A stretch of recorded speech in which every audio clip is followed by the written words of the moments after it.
What's up, YouTube? This is True Raw for TV. For those of you who are basketball fans, I hope you're enjoying this inaugural day of the playoffs. A little bit behind in doing videos. So, I want to talk about last night's final play-in tournament game between the Golden State Warriors and the Memphis Grizzlies.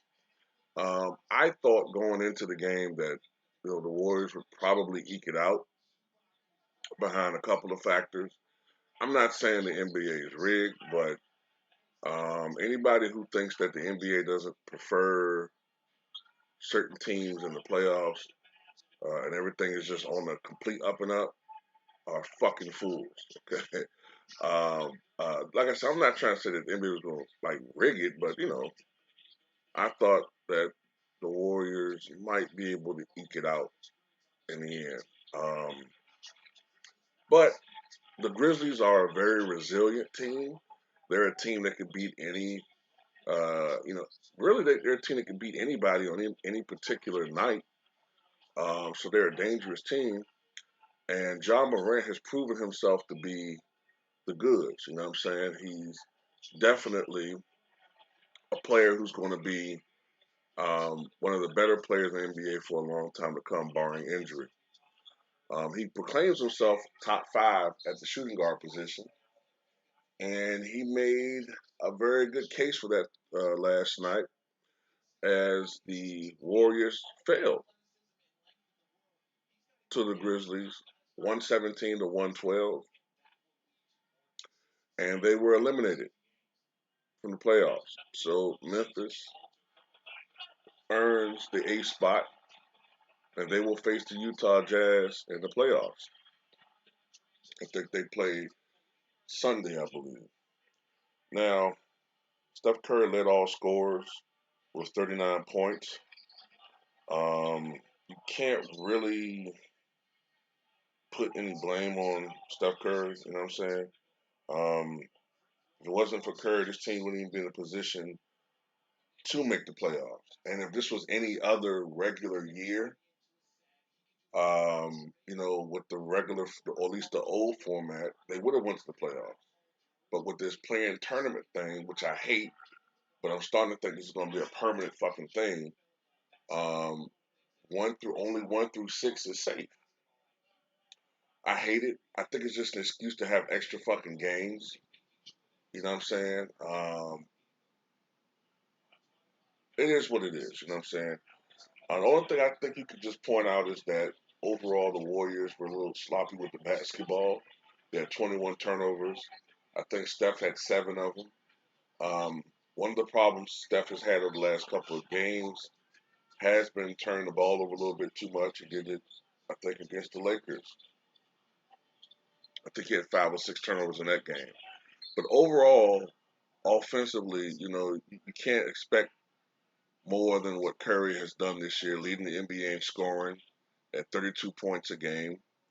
He's the oldest scoring champion that the NBA has seen since the 97-98 season when Michael Jordan uh, averaged 28.7 points per game at age 35. Now, Ja Morant led the Memphis Grizzlies with 35 points, 6 rebounds, and 6 assists. Uh, Giannis Valanciunas was in foul trouble, but he did wind up getting 9 points and 12 rebounds. I figured that Giannis Valanciunas was getting foul trouble for reasons I'm not going to go into in this video. Wiggins had 22 points and 10 rebounds. Um, Draymond Green missed what would have been a game-winning shot at the end of regulation, which was a wide-open layup, man. And look, Draymond Green had a triple-double, 11 points, 16 rebounds, and 10 assists. But um,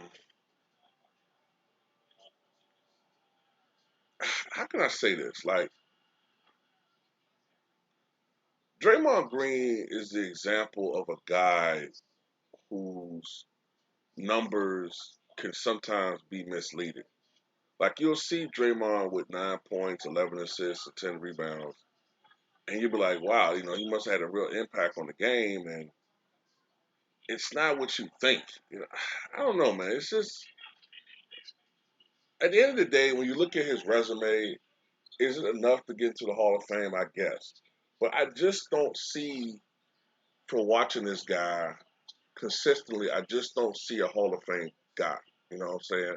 I see a dude that belongs maybe in the wing of role player Hall of Fame, but he's going to get in the Hall of Fame because of the circumstances, and what he's accomplished. You know, but Steph Curry and when it comes to the MVP race, I don't think he's going to win the MVP now. Had they beaten the Grizzlies and made it to the playoffs, I think that would have added to the case. But now that they've been eliminated, I don't believe that he's going to win the MVP award. It's probably going to go to Jokic when everything is said and done. Um, you know, only thing I have to say about the Jokic thing is this: I don't understand how a guy like Jokic can win the MVP, right? And people say, well, he just got into the NBA. Well, look, Giannis just got into the NBA a couple of years ago when he won his first MVP award, right? But you saw the criticism immediately when they got knocked out in the Eastern Conference Finals against the Raptors. That was 2019. Giannis was only 23 years old, and you saw criticism already. Well, Giannis needs to get to the finals.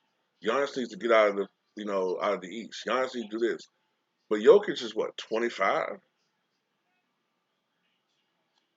You know, and if he does win the MVP award, and if they lose in the second round, then they need to have the same type of expectations and of a superstar. Since Stephen A. Smith says that we're not expecting enough of our superstars, then Stephen A. I want you to keep that same energy for everybody.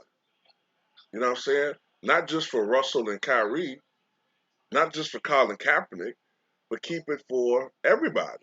Luka, you know what I'm saying? Keep it for Nikola Jokic.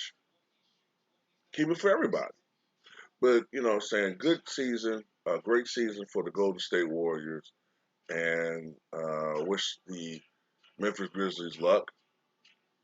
They have not been, generally, with few exceptions, one of the most successful franchises of the past 25 to 30 years. So, that's all I got to say. Tell me what you guys think.